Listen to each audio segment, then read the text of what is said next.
Assalamualaikum warahmatullahi wabarakatuh. Perkenalkan, nama saya Ayu Ramadhani dengan nomor Stanbook 040201900525 dari Fakultas Hukum Universitas Muslim Indonesia.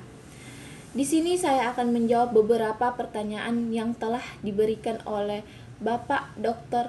Hardianto Djanggi SH.MH dalam mata kuliah Etika Tanggung Jawab Profesi. Baik, kita langsung saja pada soal yang pertama. Bagaimana proses penegakan kode etik profesi? Baik untuk penegakan kode etik profesi Polri, ada beberapa tahap yang diberikan. Tahap yang pertama, pemeriksaan pendahuluan sebagaimana yang dimaksud dalam ayat 2 huruf A oleh fungsi Polri pada bidang pertanggungjawaban profesi. Yang kedua, sidang KIP sebagaimana dimaksud pada ayat 2 huruf B yang dilaksanakan oleh KIP guna memeriksa dan mengatur perkara pelanggar yang dilakukan terduga pelanggar. Yang ketiga, sidang komisi banding sebagaimana yang dimaksud pada ayat 2 huruf C dilaksanakan oleh komisi banding guna memeriksa dan mengatur keberatan yang diajukan oleh pelanggar, suami atau istri, anak atau orang tua. 4. Setelah memperoleh keputusan dari atasan oknum, penetapan administrasi penjatuhan hukuman sebagaimana yang dimaksud dalam ayat 2 huruf D dilaksanakan oleh fungsi Polri dan yang terakhir, pelaksanaan putusan dan rehabilitasi personal sebagaimana dimaksud dalam ayat 2 huruf E dan F dilaksanakan oleh pihak Profat Polri yang mengemban rehabilitasi personal. Soal nomor 2. Pada menit keberapa penjelasan tentang etika kenegaraan, etika kelembagaan, etika kemasyarakatan, dan etika kepribadian atau larangan?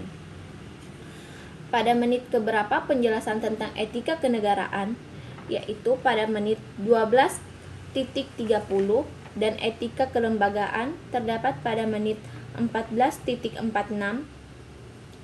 dan etika kemasyarakatan terdapat pada menit 17.34, dan etika kepribadian atau larangan terdapat pada menit 19.26. Soal yang ketiga, bagaimana pendapat Anda terhadap kedua gambar yang terdapat pada slide yang pertama dan yang kedua? Adapun pada gambar yang pertama dan yang kedua, polisi dipecat dari jabatannya akibat tersandung kasus narkoba. Oleh sebab itu, hal tersebut telah melanggar aturan kode etik. Akan diperiksa di mana letak kesalahannya, lalu diberi hukuman dan penjatuhan sanksi sendiri apabila melanggar disiplin, serta sanksi atas pelanggaran kode etik.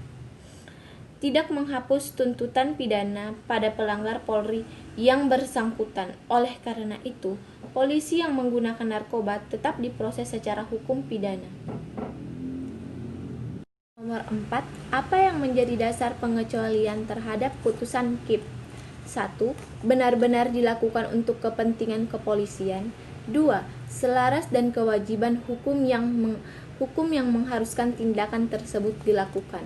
3. Patut masuk akal dan tidak tercantum dalam lingkungan jabatannya. 4. Layaknya berdasarkan keadaan yang memaksa dan atau menghormati hak asasi manusia. Soal yang kelima. Sebutkan aturan yang mengatur tentang profesi Polri dan peraturan yang mengatur tentang kode etik profesi Polri.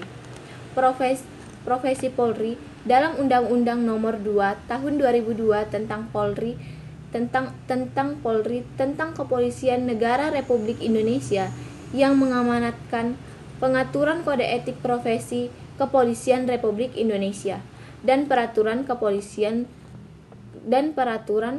Kepala Kepolisian Negara Republik Indonesia Nomor 14 Tahun 2011 tentang Kode Etik Profesi Kepolisian Negara Republik Indonesia. Sekian dari saya. Itulah tadi beberapa jawaban dari saya. Wassalamualaikum warahmatullahi wabarakatuh.